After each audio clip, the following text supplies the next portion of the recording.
Welcome back to the Roundtable. I'm Ultric Vox, and welcome to the first installment of our Steve Universe Future post show. Every week, after a premiere of Steve Universe Future, you can join us over here on the channel to just briefly review, not necessarily break down since we have an entire series meant for that, but touch on our fresh reactions to the new episode of Steve Universe Future. Now, this episode will be a bit different as it's our first one, and by extension, it's also 4 episodes in one night, as where the rest of the month will be 2. So it's kind of a little pressed for time because we don't want to be here all night. It's already kind of late, but we're hoping to get a good discussion out of this. I'm, of course, Ultric Vox, and I'm joined with friend of the channel, Skylar.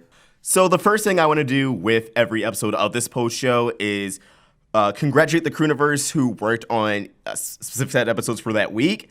Now, I have a feeling the storyboard lineup will change. Like, these won't be our designated board teams or even like every boarder you'll see, as for example, Adam Muto storyboarded one of these episodes. But for those of you who don't know, he's a showrunner of Adventure Time. So with Distant Lands in the pipeline, of course, he's probably busy with that. So I imagine he just had time to storyboard this one, but not necessarily more episodes a season or to be a consistent cast member. But that being said, each episode was directed by Kat Morris, who of course is a veteran of Steve Universe. She's been here since the beginning. And ALONSO RAMIREZ Ramos, who I believe might be new to the crew. I might have that wrong, but he is of Gravity Falls alumni and a few other animated projects. So the guy is definitely well seasoned, and they both brought their A game. They both obviously contributed a lot to why these episodes were so good. But of course, the people who storyboarded these episodes, who drew everything out and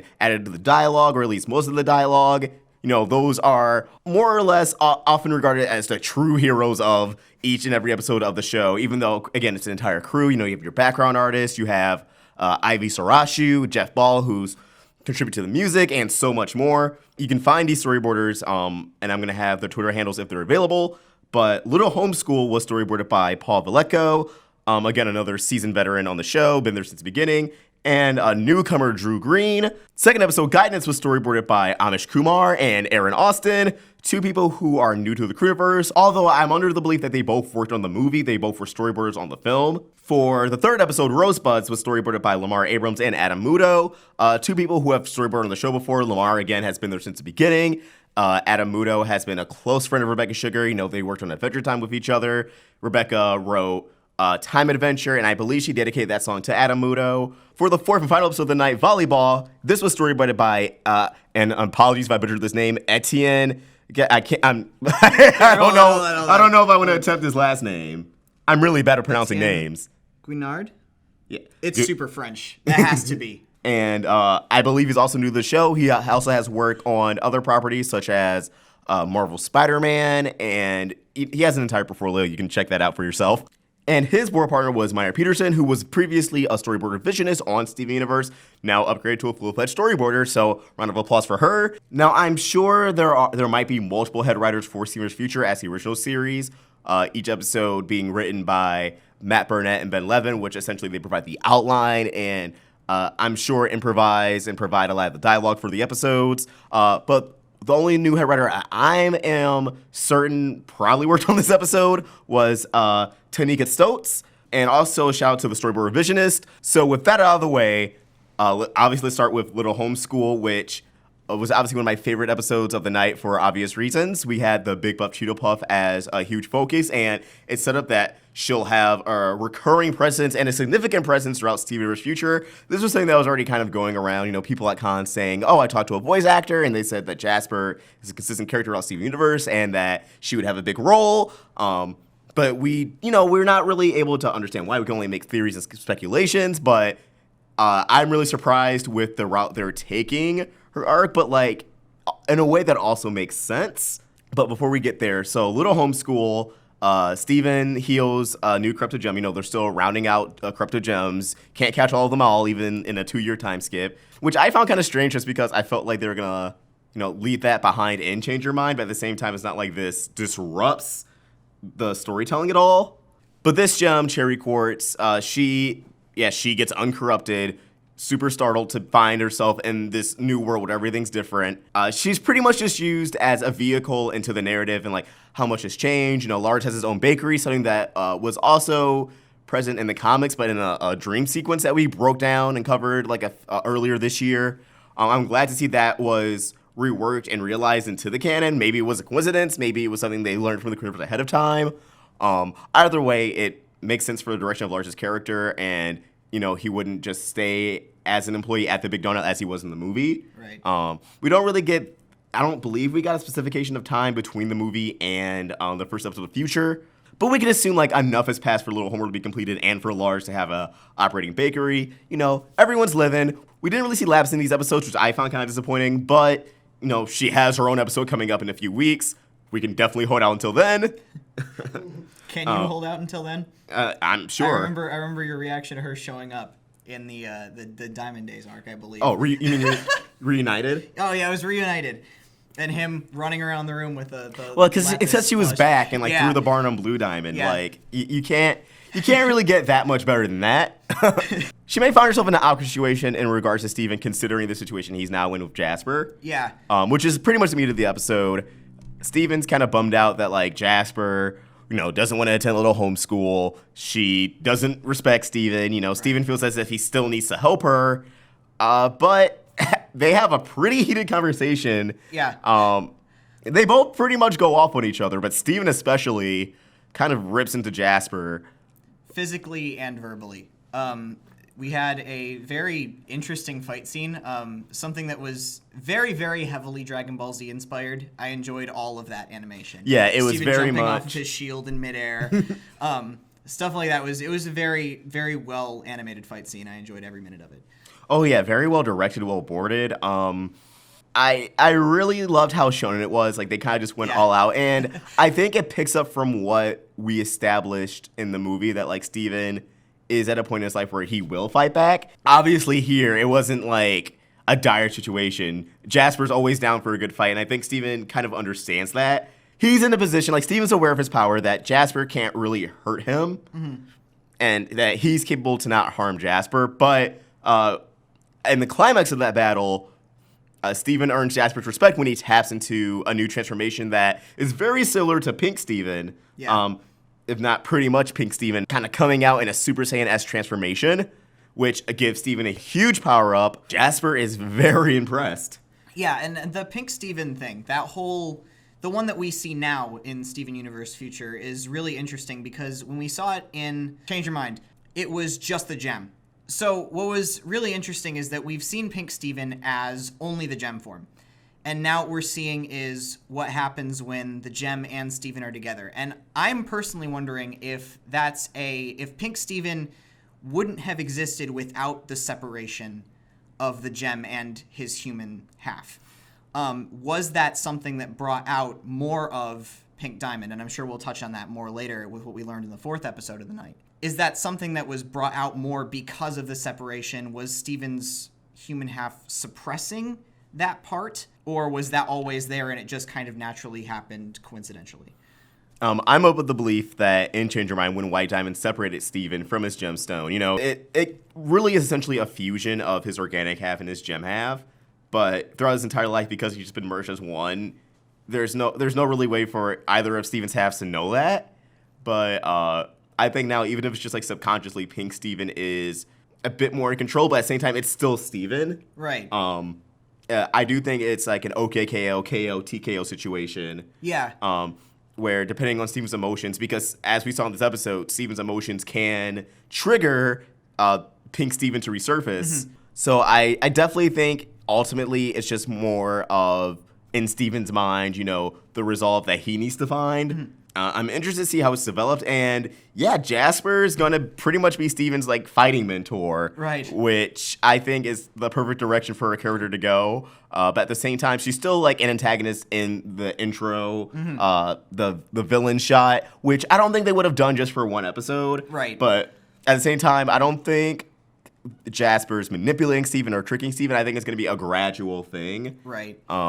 Because Jasper, she's living on Earth, but she's kind of a hermit. Right. She's got her cave. Cosplaying as a girl during the day, apparently. And I think it's kind of interesting because she despises Earth, and she despises herself because she comes from Earth, but it feels like her kind of residing on Earth. She doesn't want to be on Homeworld for whatever reason, which I think they'll kind of explore that. Steven just simply asking, like, why are you here on Earth and not on Homeworld? Maybe she's just trying to re-own her identity and, just like how everyone else is trying to move on from Pink Diamond and have to, like, rediscover and reclaim themselves separate from Pink Diamond Rose Quartz. I think Jasper's kind of going through that own journey as well. Yeah. From the very beginning of the episode, we see that, like, Steven and Jasper don't gel well. Like, Jasper attacks grass. Yeah. She doesn't respect pulls the organic tiny life. green earthlings out of the soil. And there's no reason for any of that to go away just because she's training Steven. Right. Like, their arrangement, based off what we know so far, does not indicate anything about Jasper potentially, like, giving up her ways. I'm sure she can learn a lot from Steven, as Steven will learn a lot from her. But if anything, I think Jasper will be the bigger influence on Steven, and it'll likely be for the worst. But at the same time, I don't think it'll be anything that she realizes. I don't think that Jasper will, like, intentionally be manipulating Steven, at least not yet. I feel like the thing with Jasper is that, as someone who's, like, been a vocal Jasper fan for years, I feel like her reception is kind of mixed by the fan base, but the crew themselves like Jasper. Yeah. And it seems like they are, doing their best to portray Jasper as, as truly complex as she is, because we didn't really get a chance to explore that in the original series. Right. We got a very small amount of Jasper, and most of it was just, I have this corrupted gem, come get it, fight me, and then fusion, and then fight. Yeah, and that you also point that out, how, like, every time Steven and Jasper fought, it's pretty much been through the assistance of fusion. Steven's never, like, won on his own, and, like, even here, like, the battle kind of just came to a halt. Yeah. But, like, Jasper wasn't phased, really. Like, she wasn't hurt or anything. Like, she respected Steven. She liked it. Yeah, it was more of Steven coming to the realization, I mean, obviously before the episode started, but Steven coming to the realization that fighting is the only language that Jasper is going to understand. Talking isn't going to work, and that's always been Steven's primary directive, is talk. Yeah. Even in the movie, when he was with Spinell, everything was solved through singing some song, regardless of what Spinell was saying. So this is the only time where Steven can't just talk his way out, and he knows that. And also, I want to jump back real quick to something you said, where Jasper is residing on Earth, maybe because of finding her identity. I also think it's because on Earth she can kind of escape everything that's happening. Yeah. On Homeworld, she can't get away from the fact that it's Era 3. She can't escape the fact that, like, everyone's talking about Steven. On Homeworld, that's basically all anyone's talking about. Especially because Jasper's a very decorated gem and, like, viewed as one of the best soldiers and, has such, a lot of gems have an intense love for her just off of, legend. Yeah, just like the Ruby Squad when they were talking about so her. It really does put her, like, in a very compromising and awkward position on Homeworld to be surrounded by change caused by the person who, at least up until this point, you despise the most. Yeah.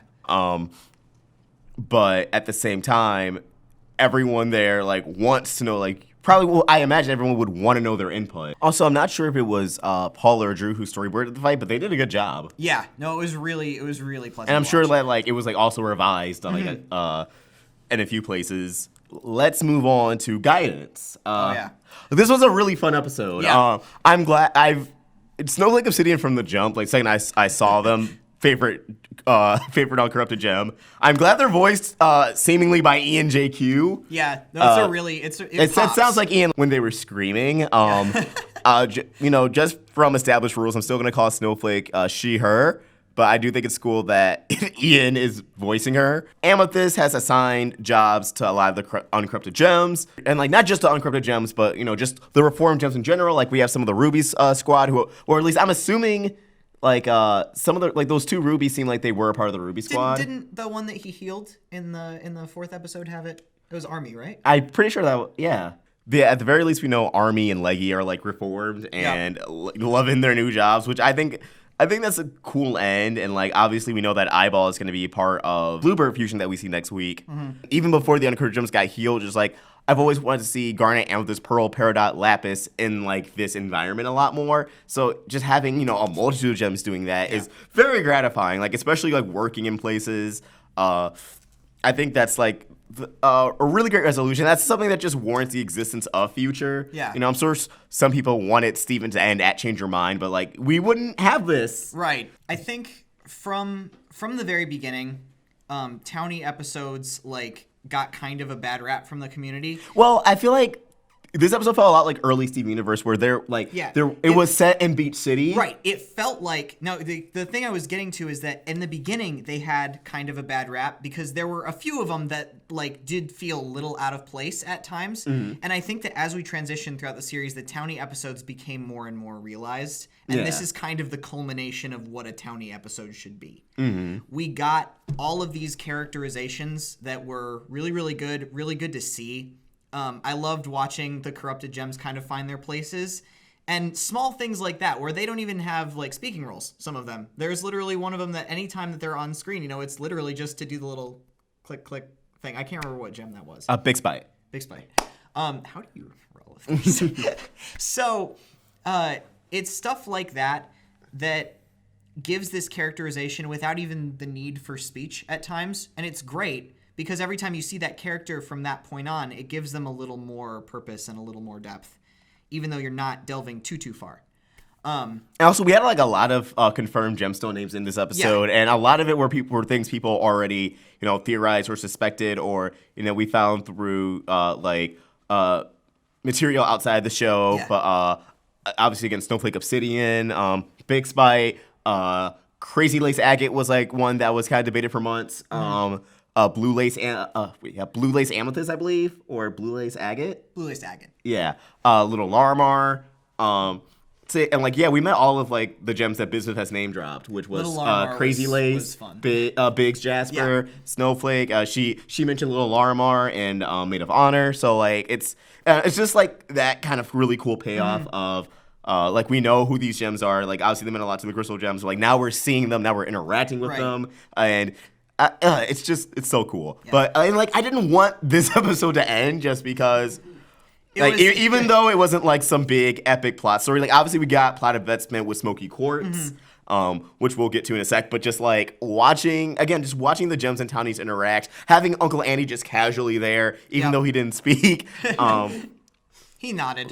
He nodded. Nephrite drawing all the Stevens in the clouds. Yeah. And I think just that little detail, it was a gag, but also it's kind of heartwarming at the same time because we know Nephrites are pilots, but at the same time, Steven showed her the language of art in Monster Reunion, so she kind of immortalized that into her personality, right? And is now, really trying to reflect her art in really over the top ways that, realigned with her original purpose. And I think that it was cool that they showed that it's okay for a gem to do something that's kind of in line with what they did on Homeworld, but they're doing it of their own accord and they're having fun with it. This episode is, at its core, is really putting emphasis on the difference between a job and a passion. That's kind of what I got out of it. Because any gem has their job on Homeworld, and then taking it and making it your own, adding your own personal touch to it, and doing it because you enjoy it, is what these gems are moving towards doing on Earth. Like you were saying with Nephrite and the plane and doing sky art. It's adding things that are part of your personality to make it something that you enjoy. And that's the transition that this episode really put forward. So this episode was really funny. Yeah. Just on the note where Steven is kind of pointing out to Amethyst, just what they're doing on Homeworld, and she's like, and then the rubies walk by. This is just like what we're doing on Homeworld. Right. Thanks, Amethyst. The delivery was also really good. I feel like throughout all these episodes, the voice acting was really strong. It was really good. I don't know, this is just peak Steven Universe. I hope we keep to this level. Yeah. Because if we could just keep to this level all the way through, that's great. That would be amazing. But yeah, Smoky Quartz returns as, and again, this is why it reminds me of season 1, because it's something that's set in Beach City. You have all the townies there, and it's really humane, not problems, but situations. Right. But then it's the roller coaster, it breaks, and people are gonna die, and then the very small things oh no, my balloons are popped, or the balloons are popped before you give them to the child, to people are actually going to die. And then Smoky Quartz. And like that's something that I felt was like very prominent in the the early days of Steven. Yeah. Like episodes like Beach Party or Frybo. Secret Club, Frybo. So to see that return here, that's something that I am hoping, like, if we have more slower episodes of Steven Universe Future that don't really build up to anything in particular, or not really, because they're all building up to something, but Right. don't advance the storyline in a huge significant way. I want it to be like this. Right. And yeah, seeing Smokey again was cool. Their neck kind of also extended alongside Steven's. And we saw that the Pink Steven transformation can also apply to fusions, which I'm sure was something a lot of people theorized about. And we learned that apparently Steven and Pink Diamond were apparently the Flash. Yep. As they move so fast that like time around them slowing down, which like you kind of see coming just because like they even say like we're not fast enough. So like at that point you're like, okay, they're gonna do something. I've seen anime before. I know how this is gonna go. But speaking of that, I really like how because depicting like which component of the fusion is in control at that moment is nothing new to the series. Like they always they always run in creative ways. But I think I like this way like the best so far. I think it was the best depiction. Whereas before instead of like cutting to like like the side of like whoever, like for example, with Garnet, whenever like they would illustrate if it was Ruby or Sapphire predominantly in control, they would cut to the side of Garnet that has either or gemstone. Yeah. But here it's like Smoky Quartz. They're running, and the background color is pink for when Steven's talking, when really it's Steven talking, or more so Steven's side coming out, and then purple for Amethyst. I think that was a really cool way. I didn't even notice that. It like flew right by me. I was ready to say something about the fact that it was just the same gem on different sides of the screen. I didn't even notice the background change. So this is, this is why he's the professional. Little Armor, hilarious. Kind of like the gem equivalent of Onion, pretty much. Yeah, basically it's the Onion with a voice. So I hope those two get into some hijinks sometime this season. Yeah. But you're about to say something? When Smoky Quartz was running to the roller coaster and was like, we're out of time, and the Pink Steven transformation happened, and they became ridiculously fast. What I'm wondering is if that speed power is, or whatever extra power is gained, is that per fusion, or is that just something Steven can do? Mm-hmm. I would be really intrigued to know if, like, he was fused with Garnet, or he was fused with Pearl, or anybody else, if those extra powers are different on a per fusion basis. Well, it does seem like each episode of Future, or not each episode, but episodes that are kind of more fun will touch on like a new Steven power, because we know next week is a very special episode, which is where Sunstone and Rainbow Quartz 2.0 had to figure out how they can be two fusions at once and like in two places at once. Yeah. So I'm certain that's going to be like a new power like Steven can somehow duplicate perfectly. Larimar giving Steven the bear at the end. Yeah. It was a really nice moment. It was, I feel like there was a moment like that with Onion. I'm trying to think of what Onion it was. gave Steven like his guy figure. Yeah. And Onion friend. Yeah. So I feel like there's Ranger Gal. Yeah, Ranger Gal. Yeah. I feel like there's a lot more kind of paralleling with those two. I mean, like literally the last year, like after Larimar does that, like Onion passes by in the roller coaster. And the roller coaster. And everybody's just like, oh, he'll be fine. Third episode, Rosebuds. We might just get a little speedy here, so again we can like wrap up quicker. Pink Diamond Zoo returns. It's as we theorized before on the channel, it's become more of like a paradise for the Zoomins. They're not on a schedule anymore. The family's attending to them. Holly Blue Agate is like longing for the confused. Yeah. She's taking it a lot more chill than I expected, but at the same time, who knows? Like, maybe that could go places. Right. Like she did say she'd do anything for like another order from the Diamonds, and we know that like something's gonna happen to White Diamond this season. So. Yeah, and that makes me wonder: are there other gems that share that mentality on Homeworld? Oh, for sure. Because they can't just all be like a free for all now. Maybe the gems on Earth are one thing, but the ones that are on Homeworld, I would think there's got to be a large selection of, especially the higher ups, that would be in this situation where like I don't want to. I just want to keep doing my thing. And how does that play out? So maybe if there's an episode that touches on that, that'd be really interesting to see. The Zoomins, I hope we do see them again, but it was nice that they popped up, that they have a beef with Greg. Yeah, so pretty much Rosebuds. The Rose Quartz gems get introduced. It seems like they're voiced by Kimberly Brooks. I don't know, maybe they're Susan Egan. they do sound like Kimberly more at some parts, which again stays consistent with like the world building, and like Quartz Gems are going to be voiced by either Michaela or Kimberly. Right. But yeah, they're pretty much as uncomfortable as Steven, but like they put on like a pretty good job of faking it. Yeah. Except for the one that looks just like Rose the entire time. Yeah, she's just been, like, Which, I mean, I honestly, I saw as just adding to the tension, and I think there was a lot of very effective building of tension in the episode, from the soundtrack to the long pauses, specifically like on a face. It was a lot of just conveying that discomfort. Also, this is a random detail, but something that I enjoyed about this episode that I hope is consistent about future that the original series didn't really do is that even though, because Amethyst clearly had a lot of time to shine in guidance. So in this one, like she's more sidelined to the background, but she still appears. She still has speaking roles. And I feel that's where in the original TV universe, if an episode wasn't focusing on a character, they just wouldn't really appear. But yeah, so this was more Pearl and Garnet reacting to the Rose Quartz Gems because, of course, I think that makes a lot more sense considering they fought in the gem war. Yeah. Like obviously, it was weird for Amethyst, but I think it was severely less weird. Yeah, it was far more weird for the other two. And they're like gossiping in Steven's bathroom. That also just felt like very real, like very uncomfortable family Thanksgiving dinner. Yeah. You shit talk with your immediate family in a different room. That was a little on the nose.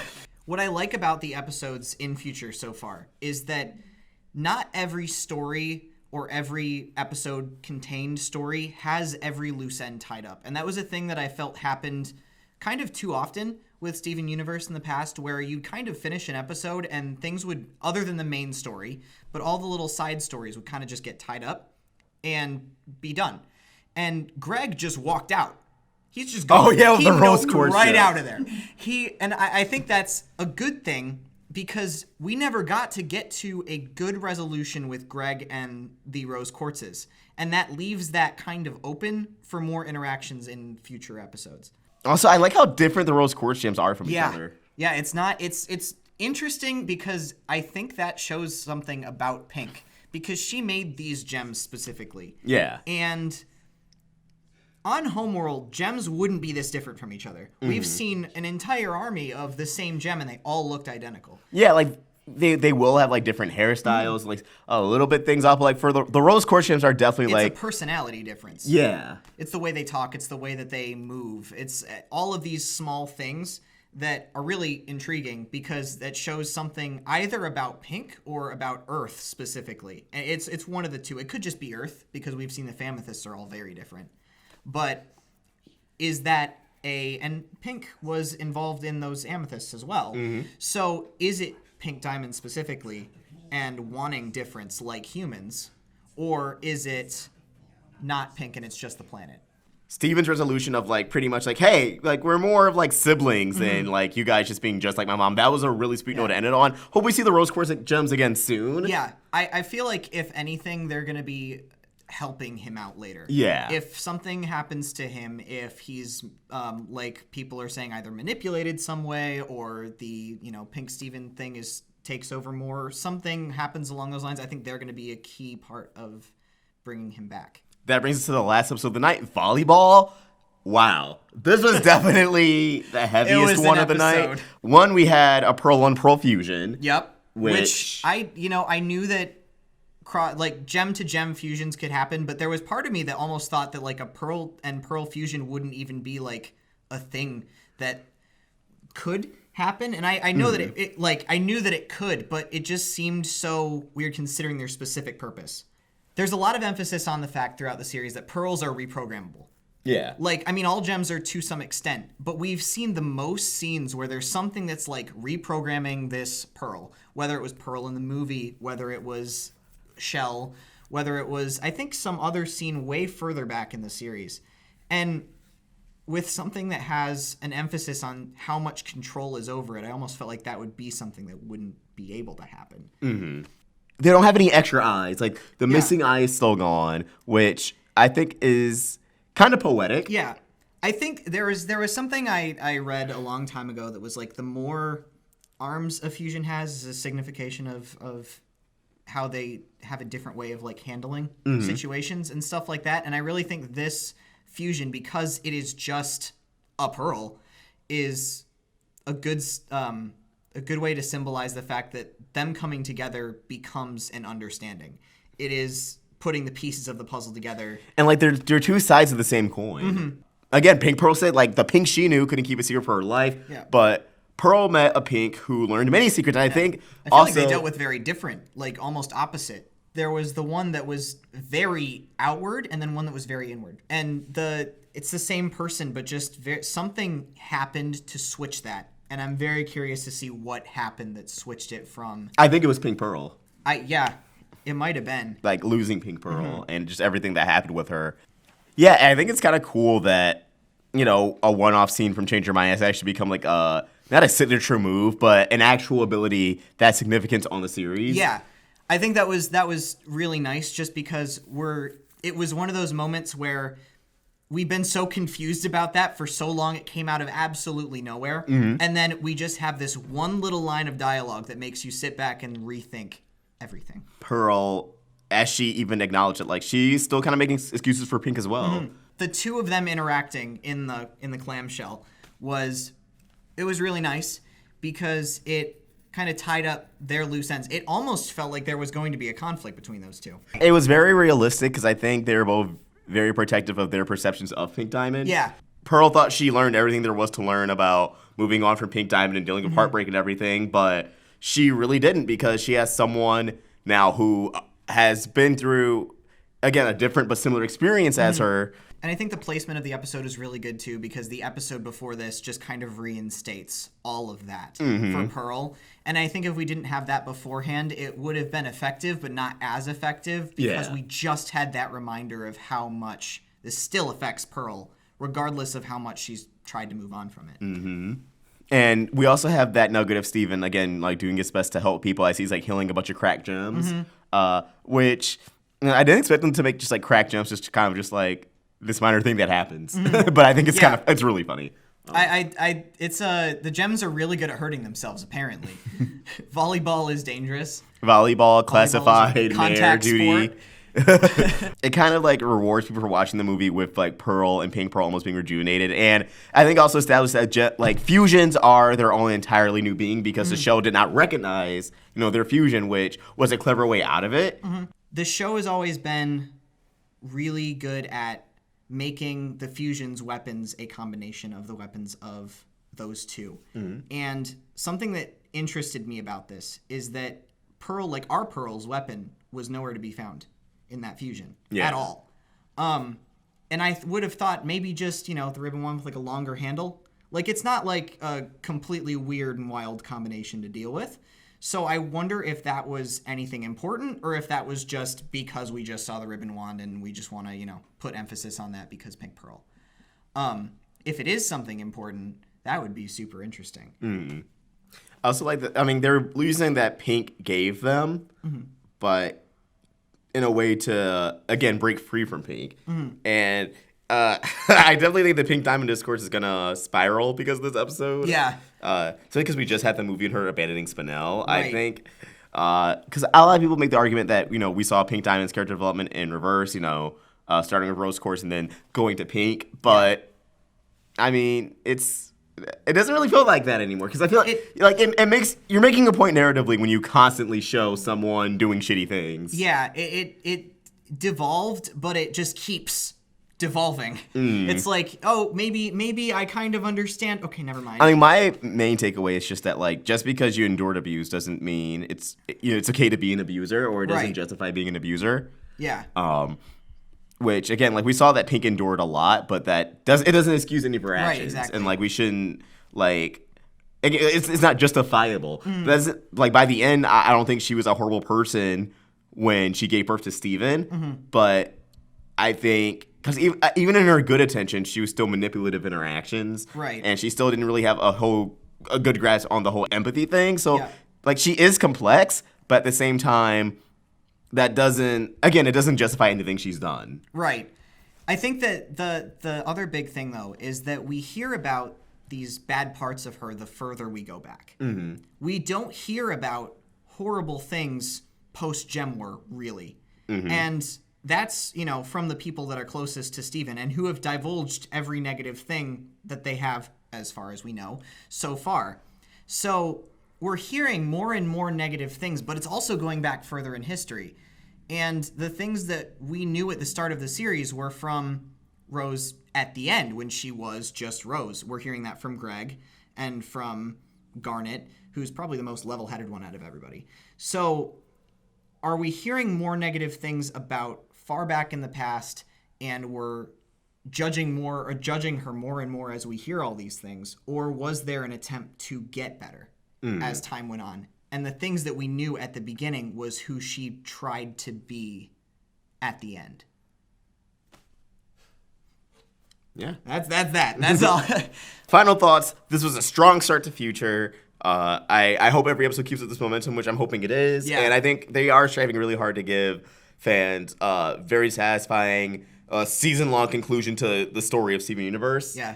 And I can't wait to see where we go from here. I can't wait to see what happens with Jasper. Hope we see more of Pink Pearl, the Rose Quartz Gems. Like, I do feel like the first half, like the episodes we're getting this month, may just be like setting down the pieces, and then we're gonna go into something crazy. Mm-hmm. At least that's how it feels like. Right. It feels like we're leading up to something, and there's very small pieces being laid for a story that we haven't gotten into yet. Mm-hmm. Yeah, I can't wait for next week. Getting kind of tired. Yep. But thank you guys for tuning into our first episode of our Steven Universe Pro Show. Drop your thoughts in the comments below, or you can find us at Roundtable Vids. You can find me at OstricVox, and Skylar, where can people find you on social media? I am at the Sappy Samara on Twitter. If you enjoyed this video, please throw it a like and subscribe to the Roundtable for more great cartoon content. Thank you for watching, and I hope you have an awesome day. See ya. OstricVox. Oh,